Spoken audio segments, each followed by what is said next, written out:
This conference will now be recorded.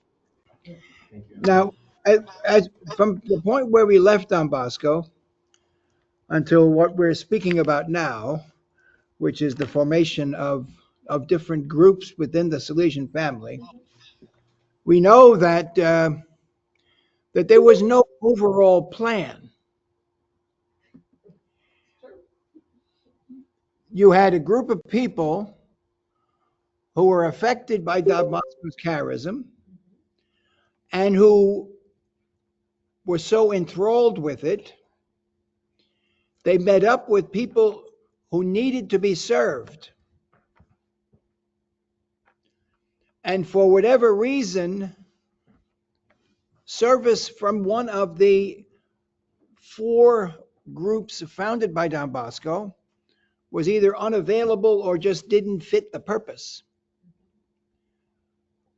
So on their own, they formed a group.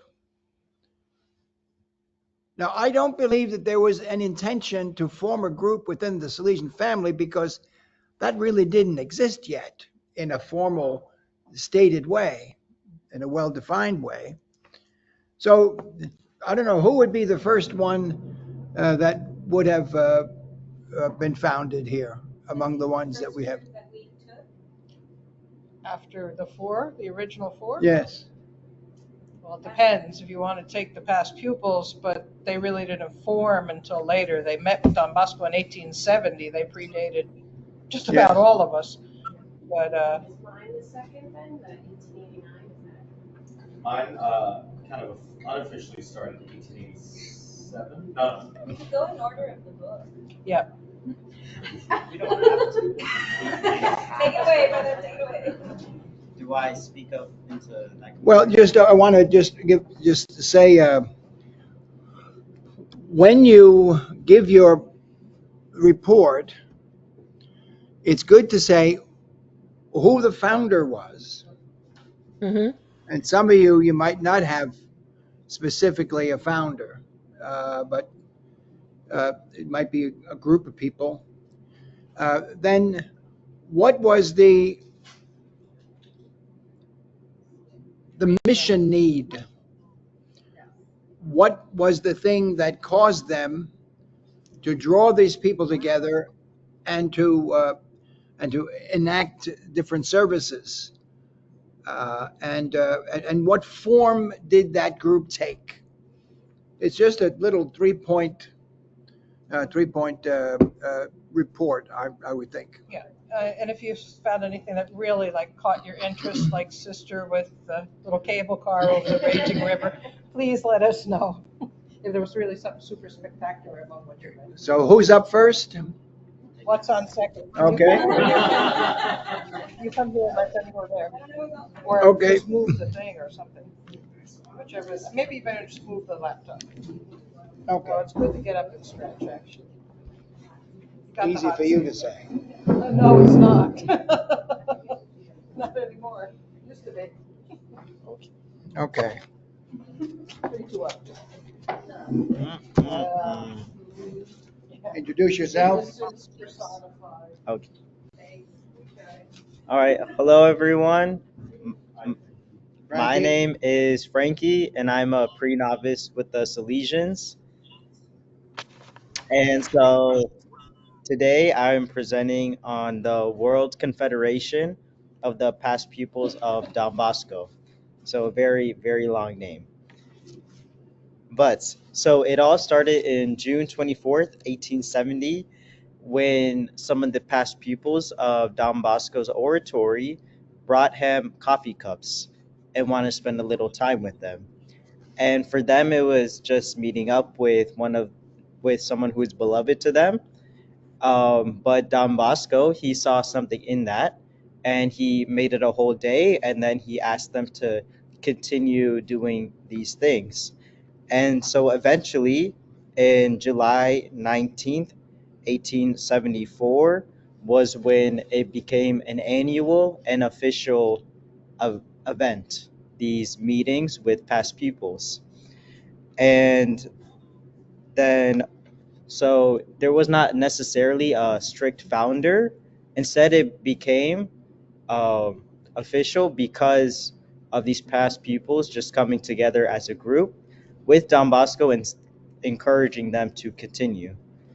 And so it really was something that was organic and spontaneous, and they were results really of trying to, after they leave the oratory, they were really affected by the family spirit of the preventive systems, that they wanted to persevere in that in their own lives going forward. That after they leave the oratory, how can they keep the Salesian charism alive and apply that in their day-to-day lives?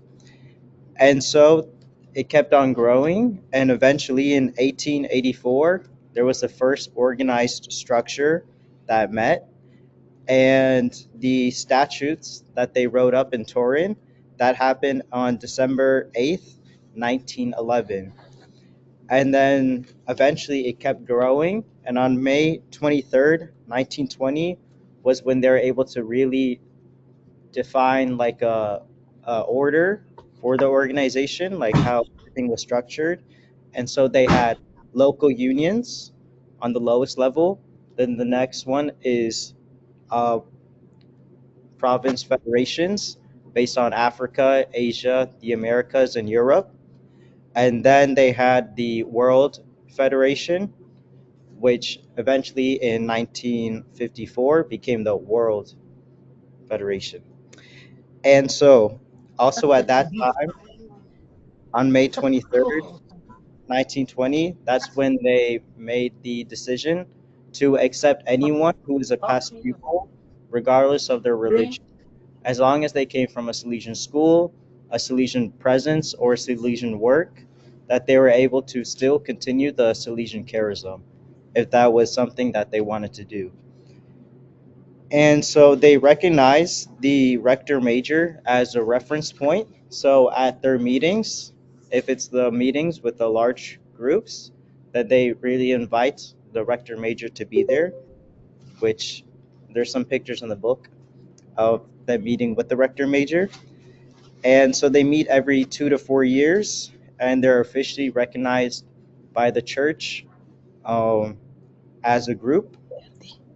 And so the past pupils, they number, at the time of this book, there was over 100,000 past pupils, and over half of them joined the organization of the past pupils.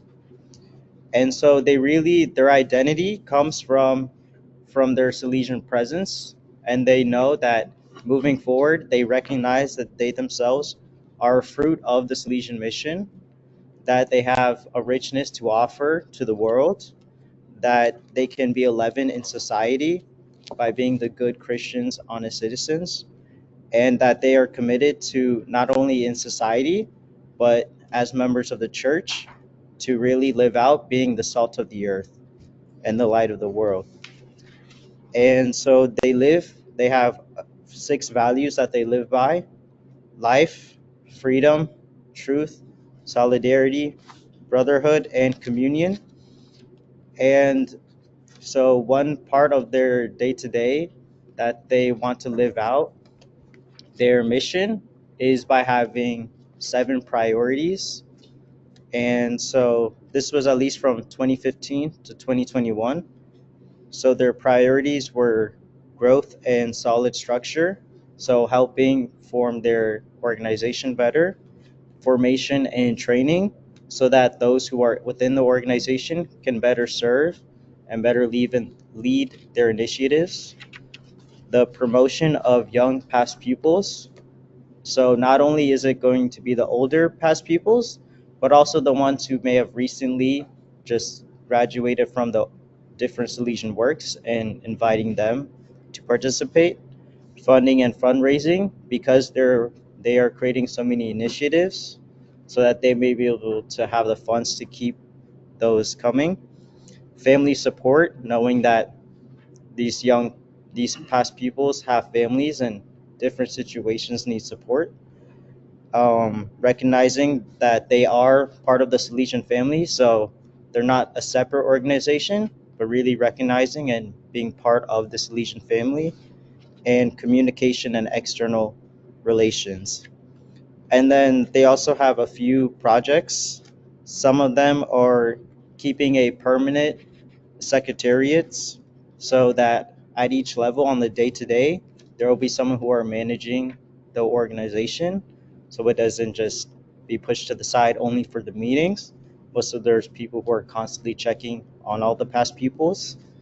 A business platform so that those who graduate or leave the oratories, that they're able to help those who are perhaps still in the oratories and help give back, providing opportunities for them, such as trade schools and internships.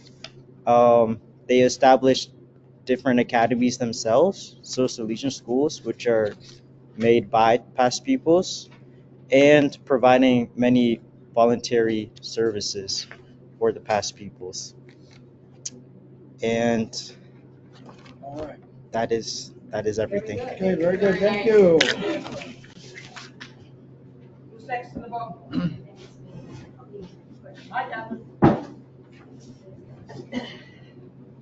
You better keep it to. I'm going to keep it quick. I'm going to keep it quick. 4 minutes. Like that. Hello, hello. Let me take this away. Okay. Okay, I have the Apostles of the Holy Family, founded in Messina, Sicily in 1889 by Cardinal Giuseppe Guarino.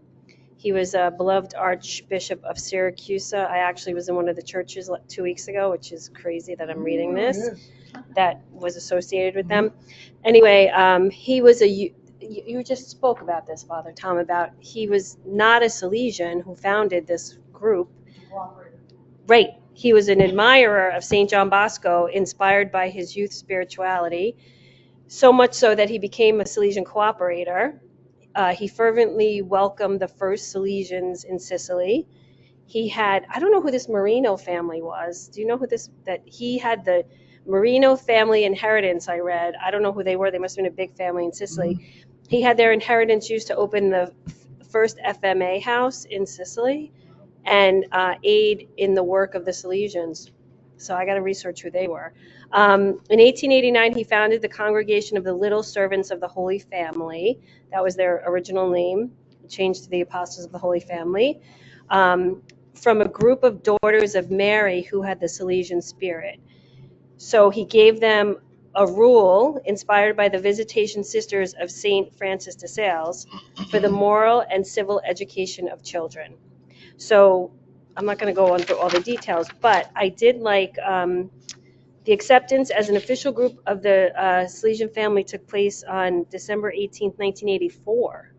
So that's a long time, but I guess it takes sometimes long. But I just wanted to read what I was impressed by their identity.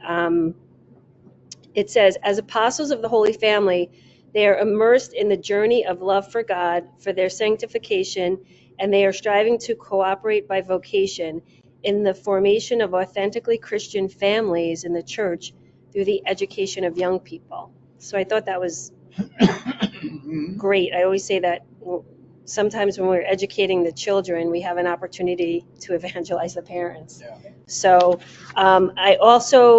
they are still present. The Apostles of the Holy Family, number 54, perpetually professed 51, temporary 3, 1 aspirant in 10 communities, 8 in Italy, Lazio, Calabria, and Sicily, and 2 in Brazil. So that's my group. Okay, thank you. You're welcome. 3 minutes. Yeah, there you go. Now they are consecrated religious. Yes. Next. Okay. I didn't see that. I'm number 8. If you want to follow along in the book, it starts at page 157. This is the daughters of the Sacred Hearts of Jesus and Mary. So there are pictures. So I'm just going to start with the founder. Hey, got to use what you got, right? Okay, so check out this guy. His name is Blessed Luigi Variata. So his story is essentially, as a 19-year-old brother, sit down.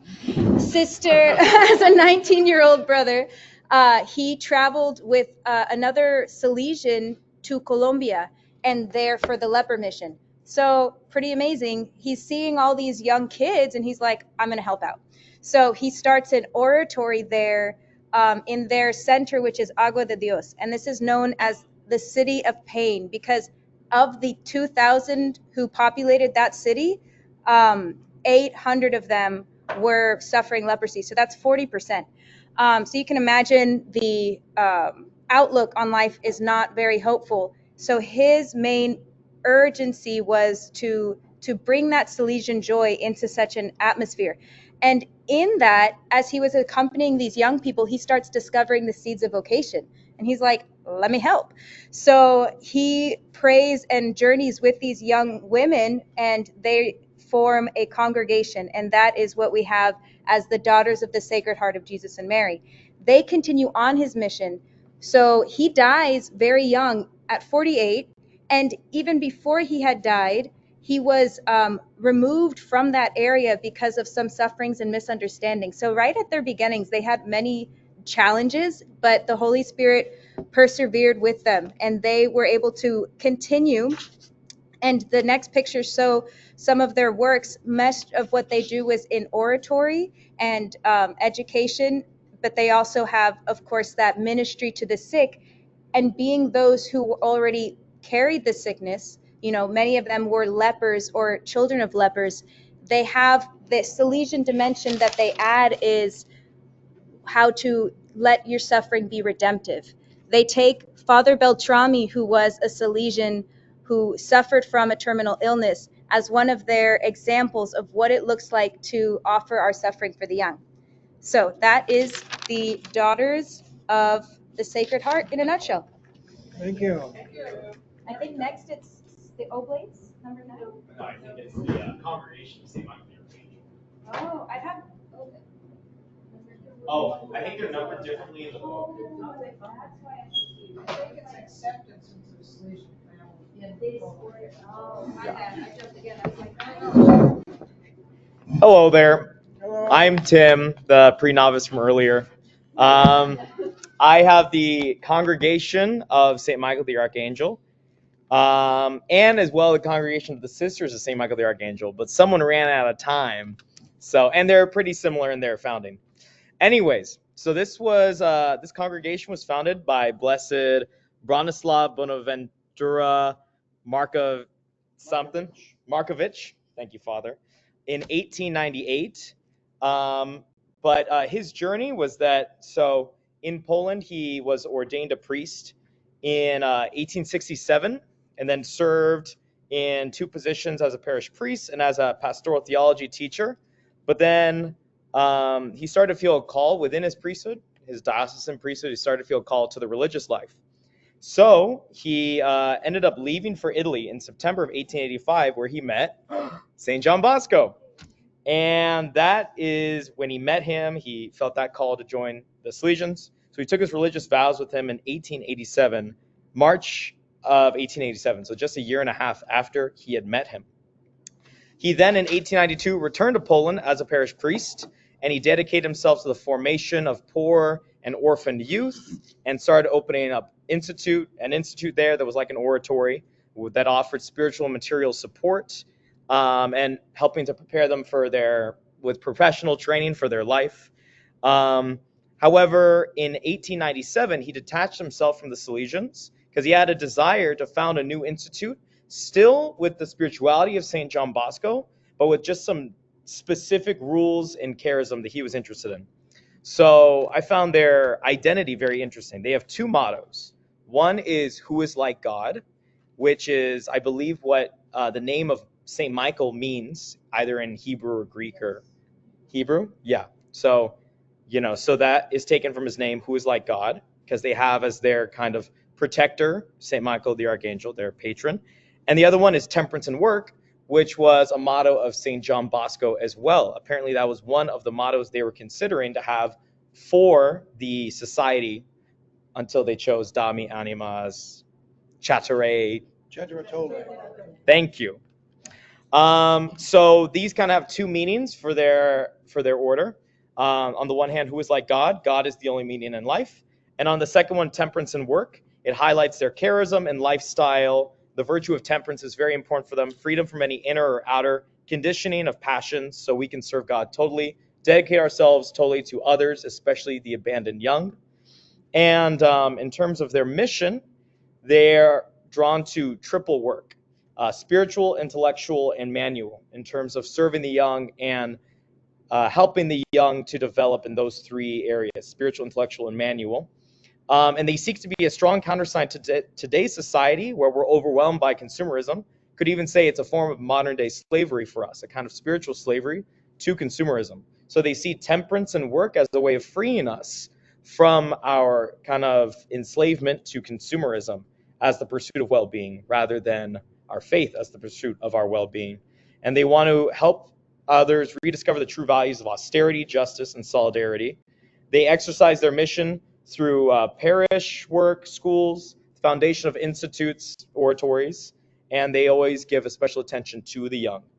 And then in terms of the spirituality of Don Bosco that they still hold strong to, it's hard work and temperance, apostolic availability to all that the mission may ask for, practice of the preventive system, and prayer, as understanding prayer as an openness to recognize God's presence in the everyday. They are now 330 Michaelites, as they're known as, in 32 houses across the world, and they're officially recognized as a group of Salesian family on January 24th, 2000. And They're in Canada and the United States in mission. oh, very cool. Yeah. And I think I might have visited one of their parishes in Wrocław, Poland. Last year, because it was St. Michael the Archangel, but it was staffed by Salesians, which is why I was like, wait, why are there Salesians at St. Michael the Archangel? But who knows? And that is the congregation of St. Michael the Archangel. Thank you. Very good. Who's next on the list?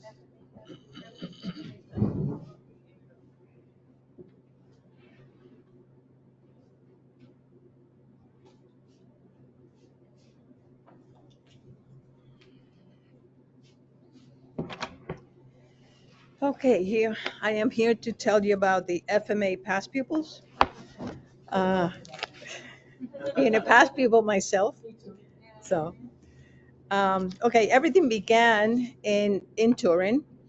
First of all, when the students of Mother Mazzarello had her, they also went there to have a day of gratitude for Mother Mazzarello. So kind of began there, but officially it began with Father Rinaldi. He was not yet the rector major, okay, and he was in Turin, and together with the superior of Turin, which was Sister Caterina Arrighi, okay, they began this association of the past pupils, because in Turin they already had the oratory and a bigger number of girls.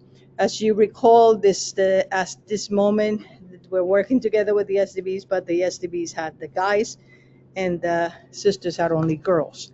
Okay, of course, this has developed now that we have many past pupils that are male, because we have many schools that are co-ed. But it struck me that one of the things that they put Mama Margaret as an example, okay, of the mother for the past pupils, because of the fact that she was a wise educator. Okay, so she was proposed as an example for the past pupils. The identity simply is anybody that comes to any of our schools, they are past pupils. But then there's the past pupil association. So, and being the past pupil association mean that you now are going to have meetings, and that you are going to collaborate, especially with a special project that the group might have. They're organized by World Confederation.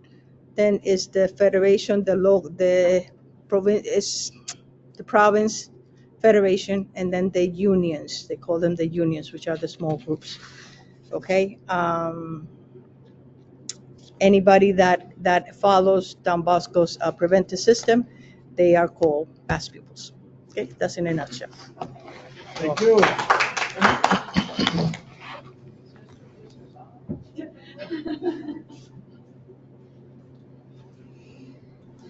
Oh, I'm sorry. Hi, I'm Sister Lisa.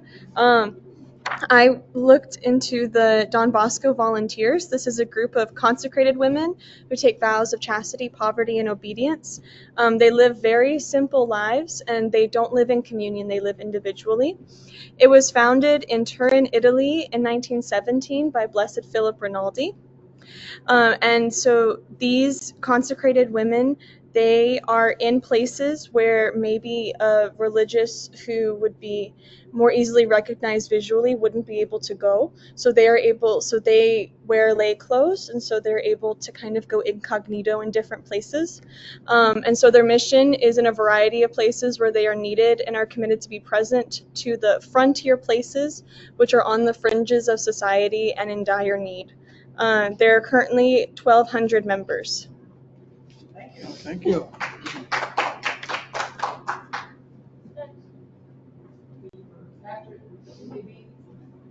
Sister announcers of the Lord. I can go. That's me. I have two. I was gifted with two.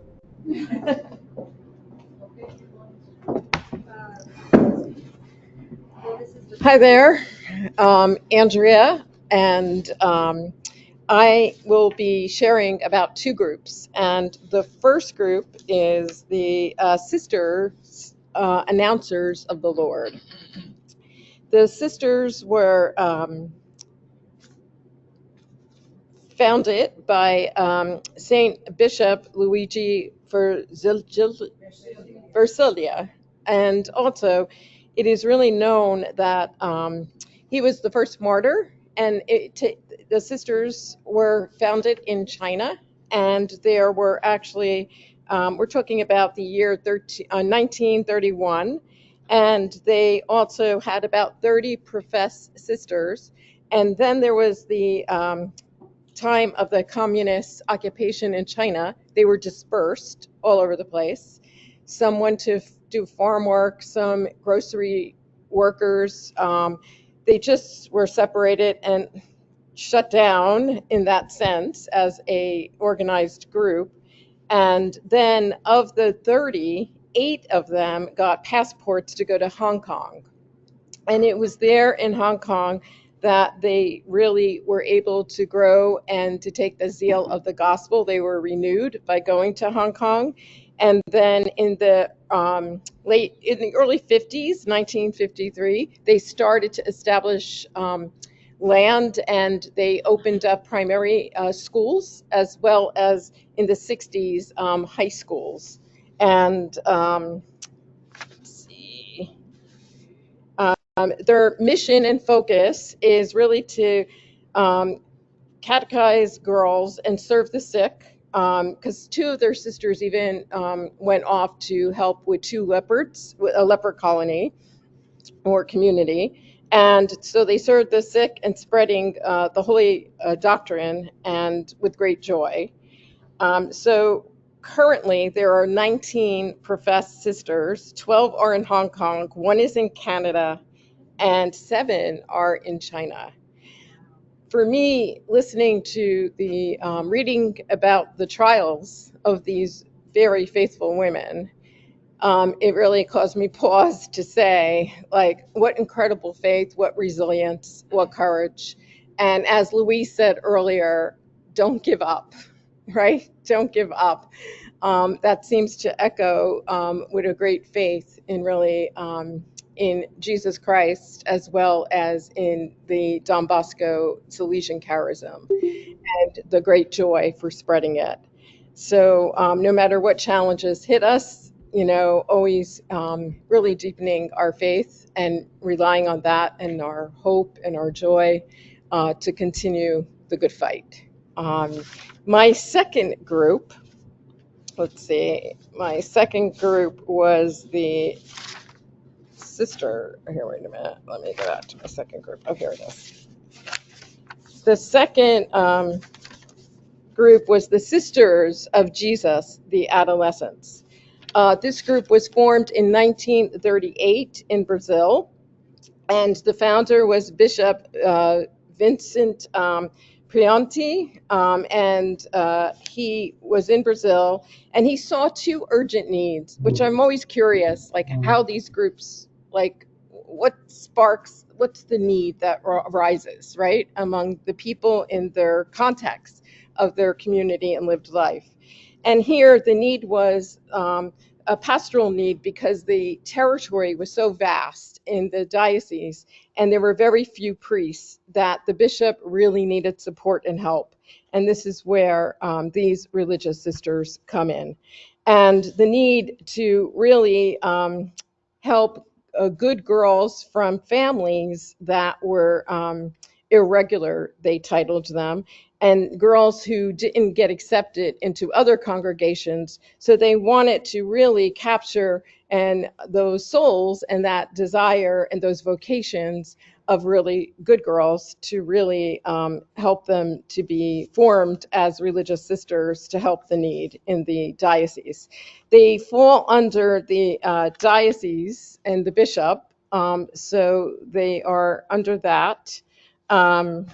Just see my other paper. Let's see. They take their name because of Nazareth. They really felt that Jesus, Mary, and Joseph were the lived family example. And that's why the adolescent Jesus, that's where you learn how to be family. And that's their model that they take for their congregation. Let's see. Their also motto from St. Paul was all things to all men.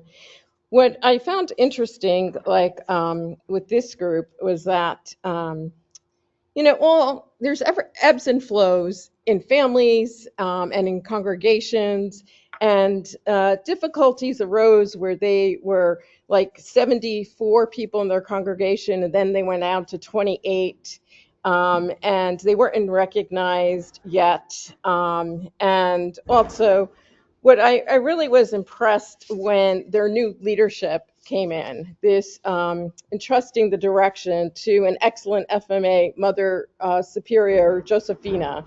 And it was under her leadership in 1952 to 1967 that the congregation came to know the charism and to deepen their charism and spirituality in Don Bosco and a method of formation. So it really struck a chord in me of not only the gifts of the different leaders that we get throughout our diocese or congregations, but really, there are leaders who are really, when in their holiness, in not only leading the congregation and being in tune to the Holy Spirit, but what could grow and expand from those incredible leaders that go before us. And the importance of leadership in congregations is really struck me very profoundly.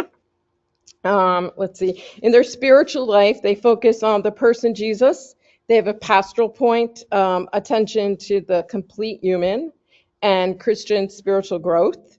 And they follow the Lord in joy, simplicity, and trust. And I think that's a wrap. Okay. Thank you. Thanks.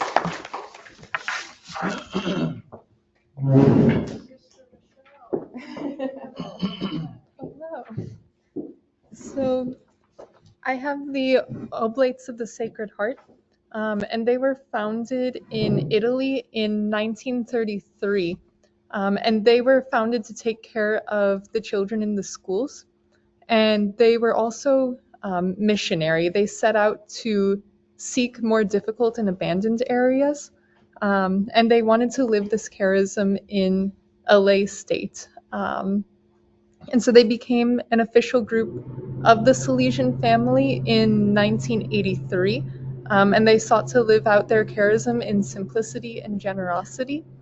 And at this point, in 2019, they had 262 members in 57 houses in 4 countries. Okay. Are they consecrated religious? Do they take vows? I believe not, yeah, because they said. Okay. Sisters of the Charity of Jesus. Louise. She's up. Louise is up. Louise, You got it. yeah, turn on your mic. And I think you have the Okay. There we go. Okay. Where am I? Right here. I am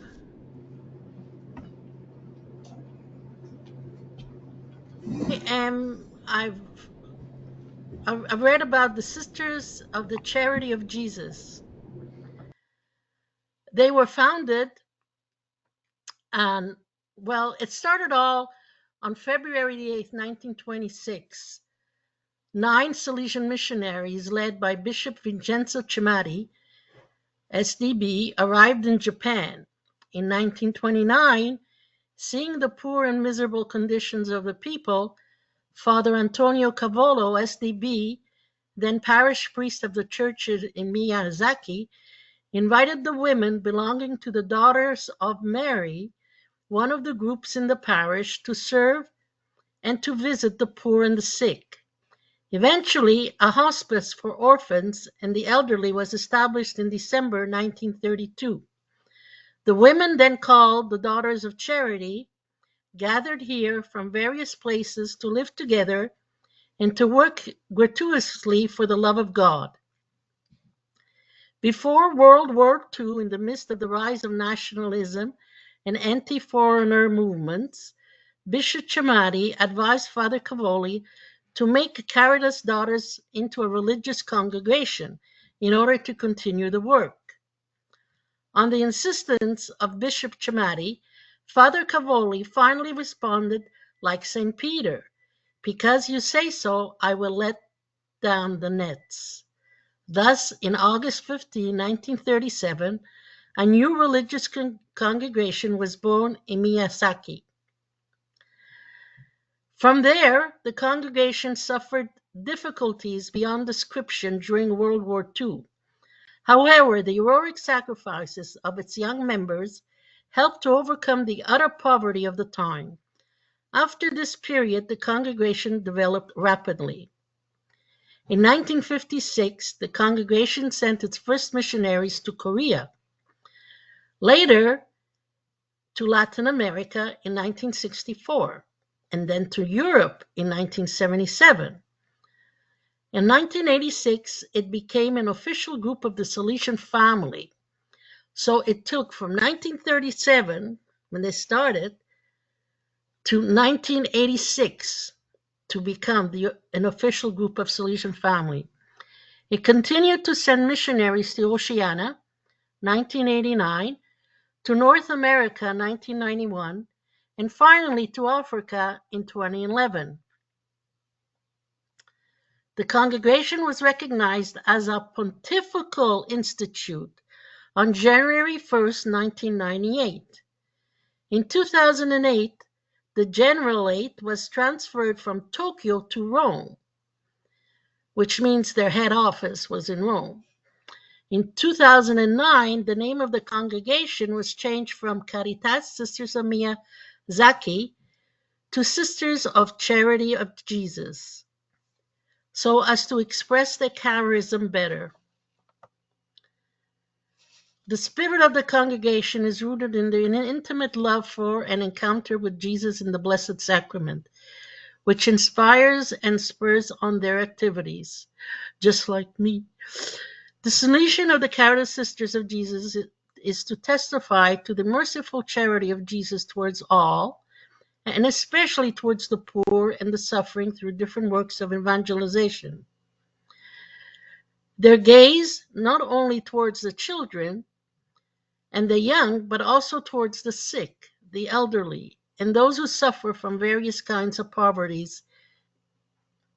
In this sense, they venerate St. Vincent de Paul and St. John Bosco as patrons of their congregation. The congregation, born and raised in a Salesian atmosphere, has been practicing the mission of St. John Bosco in the church in ways suited to each place and time.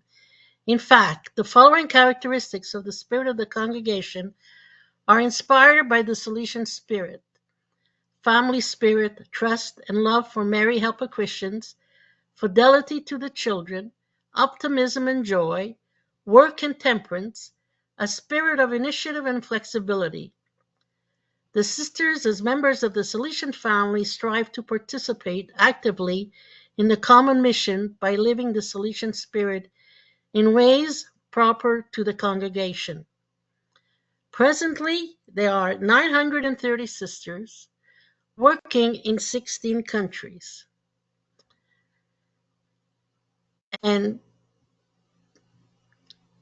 they began in Japan with Japanese and Korean members. The congregation has flourished chiefly in the native lands in response to the conflictual relationship which exists between these two countries. Engendered by war, the congregation hopes to be a sign of unity and communion in the world. They believe that their community life, which reflects God's love, is an inspiration to the loneliness and suffering caused by the widespread individualism in today's society. Furthermore, the congregation feels the challenge to rekindle the courage and zeal handed down to them by their founder to move into poorer missionary areas. Its members are also engaged in the formation of the collaboration with whom it shares the charism and in working into organization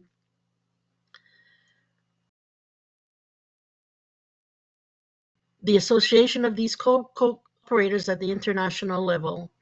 It is amazing how so many women are doing this Don Bosco work. And so far, every single one that we have exposed to ourselves, there are mostly women. But yet, the priests are their leaders. And that is all I have to say. Thank you. We have to move on to the next one.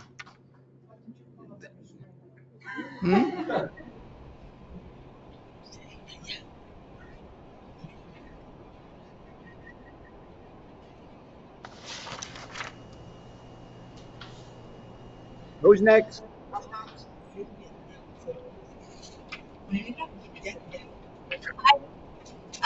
We have the Sister Servants of Immaculate Heart of Mary. The founder was Bishop Asotti, SCV. Here's a picture. I don't know if you guys can see it.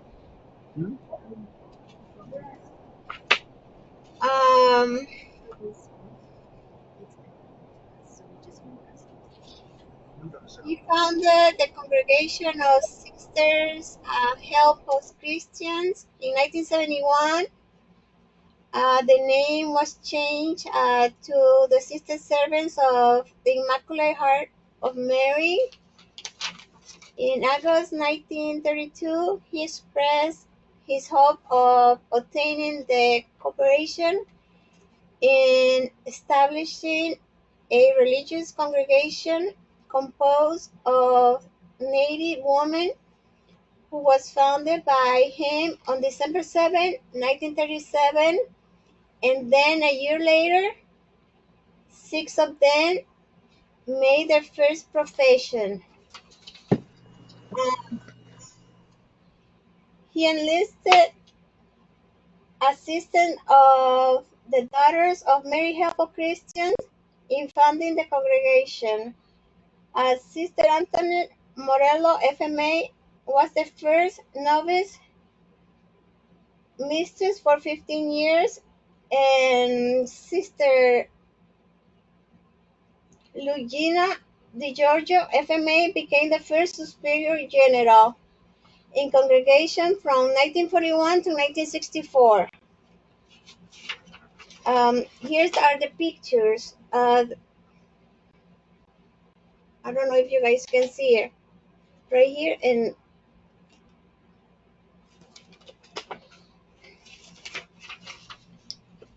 the sisters dedicated themselves to help missionaries in small centers or parishes in the field of education. The sister servants of the Immaculate Heart of Mary are religious who are involved in parishes, animating various groups with the missionary spirits. They lead Feet of the Virgin Mary always ready to do the will of God. The congregation was accepted as an official group of the Salesian family on February 28, 1987. Okay, we have to move on to another one. We're running out of time. Okay. Thank you very much, Sylvia. Thank you. Thank you. Next, who's next? Next, we have the Missionary Sisters of Mary, Help of Christians. So some brief points. I'm your guardian angel to the side. Okay. Nah. Okay. Some brief points on them. These sisters were founded by Venerable Bishop Stephen Ferrando. You have to roll those R's. And essentially, what Bishop saw was during World War II, they the area where these ladies were in India was being just torn apart. And in that same vein, the non-native persons, so all the missionaries, were being under house arrest. So there's all this turmoil created, and there isn't a group addressing the need. So Bishop founds an indigenous group of sisters along with the FMA. So it's the FMA that formed these sisters and really kind of big sister them for 26 years. They work together, and then after that time, the congregation becomes independent and works independently. Their charism, for that reason, is very much similar to the FMA. What distinguishes them is that they also have ministry in healthcare and along with the women empowerment, which is very common in that area. These sisters number almost 1,300. Like, they are a big group, and with that, their charism highlights missionary charity, emphasizing Don Bosco's zeal of evangelization and accompaniment in the family spirit and preventive system. And those are our Missionary Sisters of Mary, Help of Christians. All right, thank you. So we're going to move quickly. Who's any others? They're the ones who wear the old habit, right? Teresa? Yeah, they're the ones who wear the old habit. Okay. Well, actually, look, here's a more recent, and they have one that looks like the current habit. They look like they wear the current habit. Oh, this is the period. Okay. Yeah. They were the black and white. Okay. Who's next? Next up is the Catechist Sisters of Mary Immaculate, Help of Christians. Catechist Sisters. Who is that? Sister Teresa, is that you? Anybody takers? Catechist Sisters of Mary Immaculate? All right, move on to the next one then. Or Daughters of the Queenship of Mary. That's me.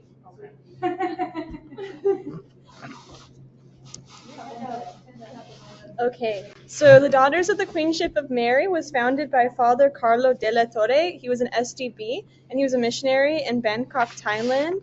And then he founded this group of consecrated women in 1954. And so they went throughout being consecrated women. But then after Vatican II, there was this large debate because some of them wanted to be more of a religious order and others wanted to stay consecrated laywomen. So after some debate, they decided to split, but then they're still under the same umbrella of the Institute of the Daughters of the Queenship of Mary. And then they joined the Salesian family on July 12, 1996, and their commitment is to young people in the preventive system. And then it goes on to say that most of them, they are secular consecrated persons. There are 40 members in 5 houses. And then I found it interesting that they have the choice to live in community or individually, but most tend to live in small communities of 2 or more. Good.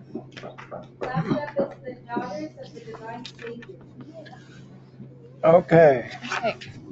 So, the Daughters of the Divine Savior were founded by Father Pedro Aparicio Quintanilla on December 24th of 1956. And they were founded to help with catechesis, youth ministry, and in schools. And they lived with the motto, "He must reign." And so in these different situations, in their catechesis, in their education, in their parish ministry, they tried to make Jesus the center of all that they did. And they also lived with the spirituality of the childhood of the infant Jesus because they were founded on Christmas Eve. And so they wanted to live in simplicity, poverty, and humility. And one thing I found interesting about them was that they emphasized dialogue and collaboration with the rest of the Salesian family. So today they have, well, in 2019, they had 170 sisters. All right. Mhm.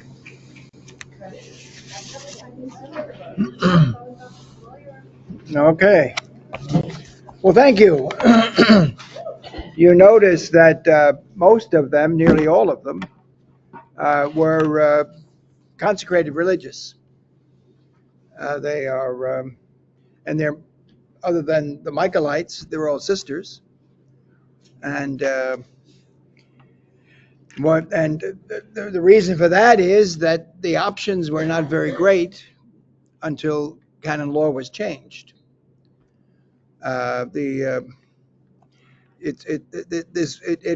It's very telling that the last group that was mentioned. What was the name of your group there? The last group.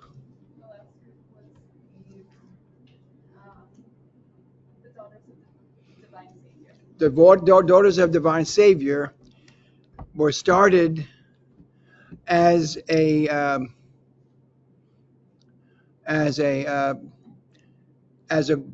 group of dedicated lay people, but their rule was written as a consecrated religious for some reason. And after a while, that became clear, and then you had that split that was described, and the split became possible after Vatican II. So that the one group that wasn't really interested in being a consecrated religious went to this group of lay people, pious lay people who are apostolic, and the other group stayed with the consecrated religious. That's a kind of an interesting fact of history that is rather odd, but that's life as it is. So so that the thing that I'd like to look at a bit is the effect of Vatican II upon the Salesian family, and the way at least we SDB looked at the Salesian family as it grew, and as it developed. My own experience comes into play just a slight bit in that I felt called to work for young people from a rather early age. But our first efforts to work for the young, but not within the church, was not very positive. The pastor told us that we couldn't use the basement of the school when it wasn't being used for a boys and girls club, because it was only for the school. So that kind of turned me off a bit from the diocesan priesthood, and eventually it helped me to become a Salesian at Don Bosco. But as I look back at it, before Vatican Council, the options for a layperson within the church to do ministry with young people was rather limited. They were coaches. They were people who did a lot of the work that wasn't really faith-based, wasn't intensive faith-based. You have a lot of them that would be cafeteria workers. They certainly not anything that had to do with religious education, and so that was the church. That was the expression of the church's understanding of lay people. Not looking down on lay people at all, but just somehow not acting in such a way that they could be active in ministry and particularly faith development. In our own Salesian SDB congregation, the 19th General Chapter was just before Vatican II. And when they spoke about lay people, they spoke about lay people as being able to participate in the mission of Don Bosco in all things except those high levels of leadership, religious education, and faith development. Now that broadened the possibilities to teaching math and so forth, but it also built a wall around certain areas that had to do with faith. And that was not only due to any kind of, that was not due to any prejudice, but it's just the way that the church was structured at the time. The next general chapter, the 20th General Chapter, which tried to implement the Second Vatican Council, and the 21st just grew immeasurably in the opposite direction because of the Vatican II. Vatican II. What had happened after the Second Vatican Council was that when you came to ourselves, the 24th General Chapter, with Father Vecchi, he said, let us make real Don Bosco's intent to create a vast movement of people who were dedicated to the good of the young and the service of the young in the name of Jesus. A vast movement. That was what we used to call the lay project. That was the way that we were called to really usher in lay people to take active role in Don Bosco's mission, and not to keep them on the periphery, but to invite them into the very heart of it. And there was, I remember, great discussions about supposing we don't have enough Salesians to have as a principal and the other key positions in a school. Can it still be a Salesian school? And the answer was yes. Because by Vatican II, lay people can be are called to be responsible for the carrying on of the church's mission. Are called to be. So it's an important thing. After Vatican II, we say that all lay people, by virtue of their baptism, are called to holiness, are called to full ministry within the church, are called to participation as in contributing to the mission of the church, those things that are particularly appropriate for them. That would mean family, that would mean society, and that would mean civil laws and so forth. And we would rely upon them. Not only that we would allow them, we need them, because they're not the areas that clericals and people who are consecrated ought to get involved in. And so it was a flowering of the vocation of the layperson and Vatican II, and we were trying to bring that out in our congregation as well. One of the things that is a sidelight or is an after effect of what I just said with regard to by virtue of baptism, members of the Salesian family participate in the mission of the church by its very nature. According to the Second Vatican Council, we, within the Salesian family, are members of the Catholic Church who are acting within the Catholic Church.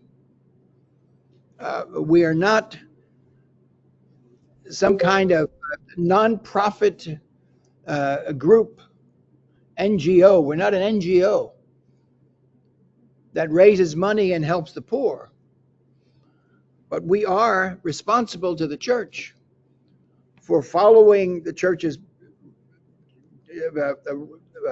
operational rules. Say, for instance, with regard to money, with regard to child protection. But also, we would be responsible for teaching truth, teaching the truth which the church offers, holds true. And lastly, that we would participate in the mission of the church and the way that it gives direction to the faith of the people. So, for instance, next year, I would hope we all know that the Holy Year for Hope is not an optional thing. That is an action of the Catholic Church. We, within the Salesian congregation, with the Salesian family, have to see that as our way of action as well. There are some things that we are dispensed. This is certainly not one of them. All right?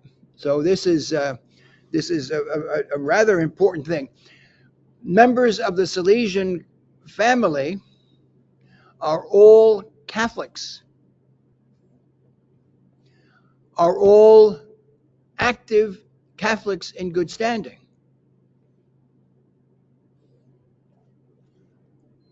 And that in all of the groups except for two.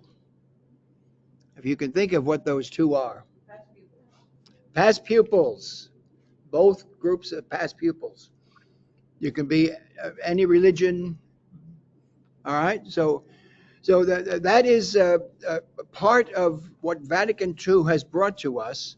It's the flowering of the vocation of the layperson, but also the obligation that they are members of the Catholic Church in good standing. All right? Do you have any questions about that, or any of our folks who are following online?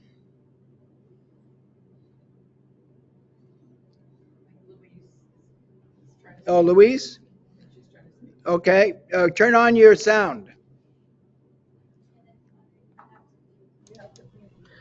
I'm a little bit confused with what you just said to us, because prior to Vatican II, which happened in the 50s, 60s? 60s. Yeah. The Salesian family was with the Roman Catholic Church. Yes. I mean, they were recognized. Yes. So what was the big difference after Vatican II? On Vatican II, you're not only offering service as a member of the church, but you are called to faith, you're called to holiness, you're called to participation in the church. In the mission. As laity.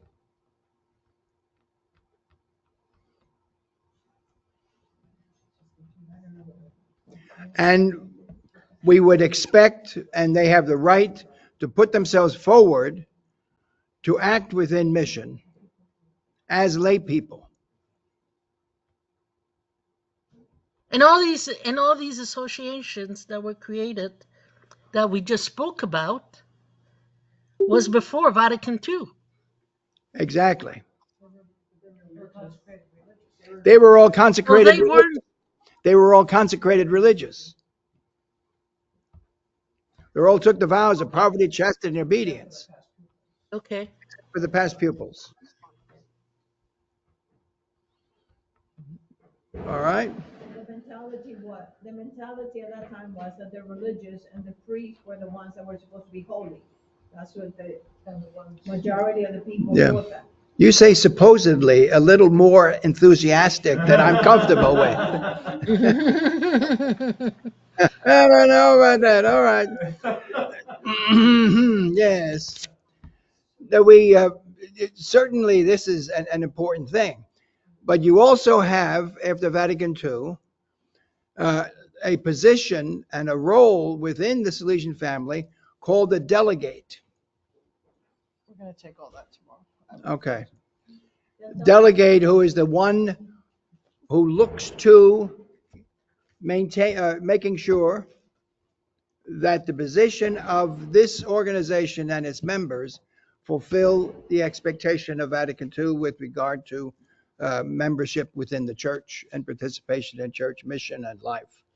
So that's all that I will say, because we're going to do that tomorrow. So you can put tomorrow's schedule up there, please. Okay, so we've basically come to the end of today's session. Thank you. They all want to get up and stretch, but you're going to get homework. Sorry. And this time I'm just going to tell you.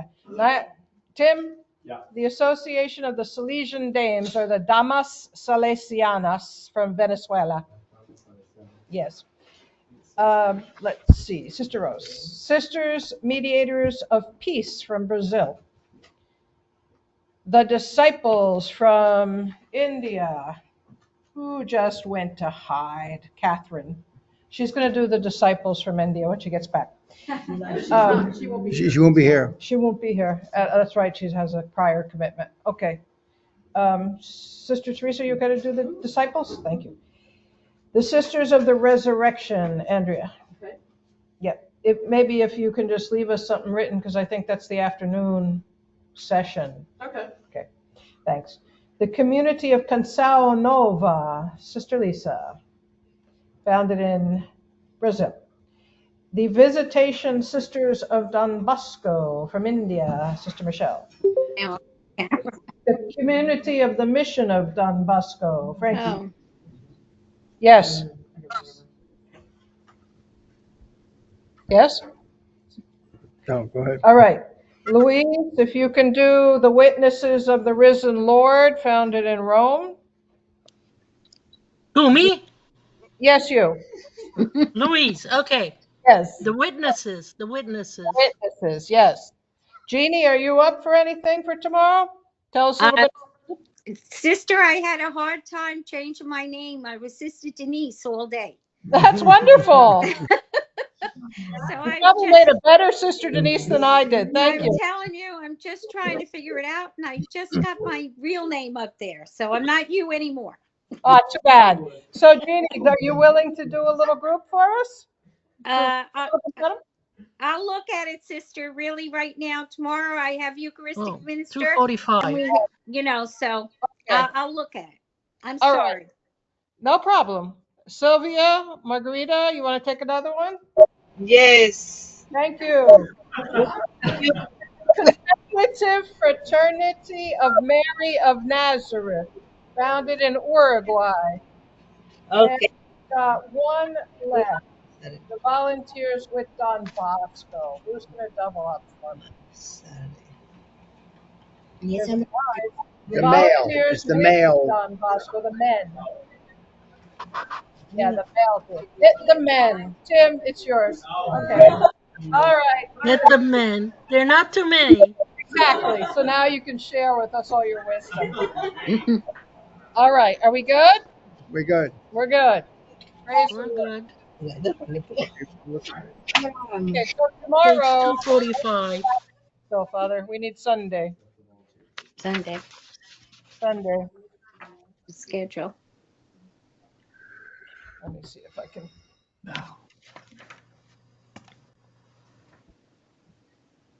Okay. Sunday. Yeah. All right.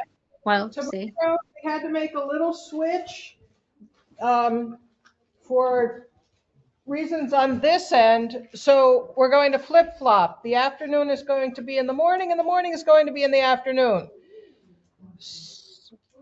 Okay. So 9 o'clock, we get started with the online. Okay. I will open it with the talk on the growth and the understanding of Salesian family. And then from 10 to 12, we're going to have an open forum and a sharing to look at this and say, okay, we're a family. What does that mean? How can we be family with all these different groups and all these different places with all these different missions that are out there? And like, who can belong to this family? Just anybody who wants to? What are the benefits? What are the responsibilities? How do we retain unity while we remain who we are as individual groups of the family? And who will oversee this family and how? What will this overseeing look like? So we're going to have a lot of time to talk that out and to develop our own system and our own criteria for this. The next session in January will tell you what the World Consulta came up with in this regard.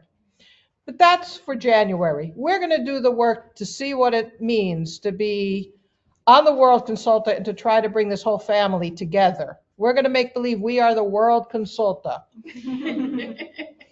So I guess we'll have to make each one of us a head of various groups in the family. So maybe the group you presented, you have to stand up for them. How am I going to be part of this family? But okay. Then mass, lunch, and then this research that I just handed out is at 1:45 tomorrow to share. And then Father Tom will close it up with a talk on the more technical things according to the documents that came out just prior to and with Vatican Council II, and afterwards with John Paul II and Christi Fidelis Laity, and the full understanding of how the church sees and needs the laity to be true apostles because true disciples. Then we'll wrap it up, have a little evaluation, and a good night. And so now I'm going to turn the microphone and the little thingy over to camera to Sister Teresa, who's going to give us the good night tonight. Yay!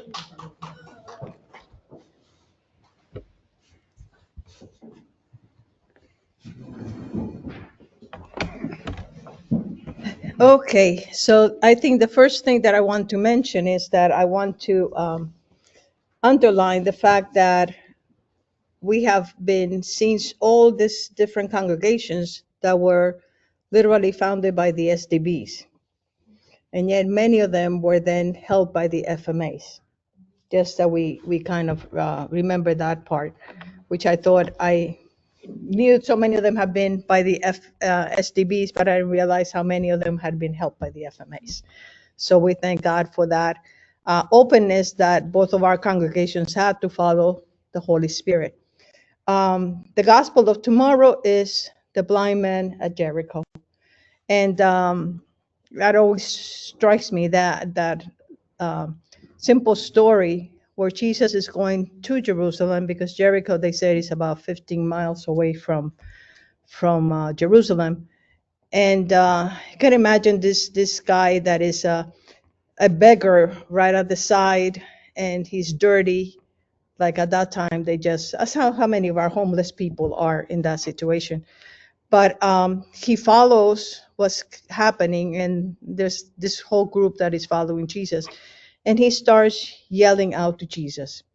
And the main thing that he yells to Jesus is, Son of David, Son of David. So he, as poor as he is, and as not welcomed by the society around, he recognizes that this man, something is great about him.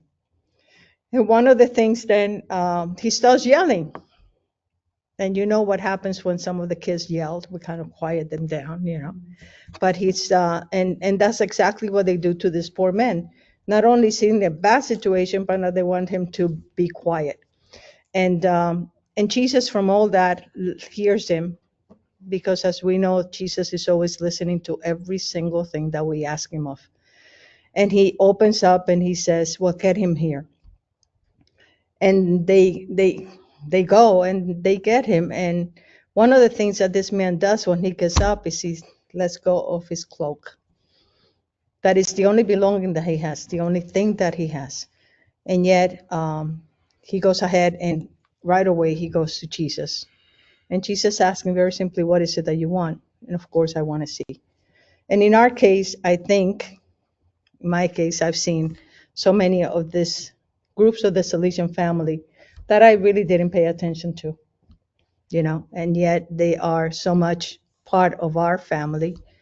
And so I kind of open up to you that through this day that we have heard so much, that we really open up ourselves to know more about Don Bosco, know more about this Salesian family, and give it our best. Good night. Good night. Thank you. Good night, sister. And those who are online, you are not dispensed from mass, but you can be dispensed from one or two sessions here. So don't let yourself be cheated in that way. There's always available for you to follow what goes on here through the recording that we will make available to you. All right. So if you have to go in the morning and miss a session, okay. And the same way if it's in later or maybe in the evening. They can go tonight. They might go tonight too. Yes. All right. Everybody okay? Okay. Okay. Yes. Teresita, you all right? Good. I'm good. Thank you, Father. All right. Good. Margarita, Louise, and I'm okay. Diego, Jeannie, Okay. and Thank all you. of us here. Thank you very much. Thank you. Okay. Thank you for everything. God bless. Bye-bye. Thank you. Bye. Good night. Good night. Good night.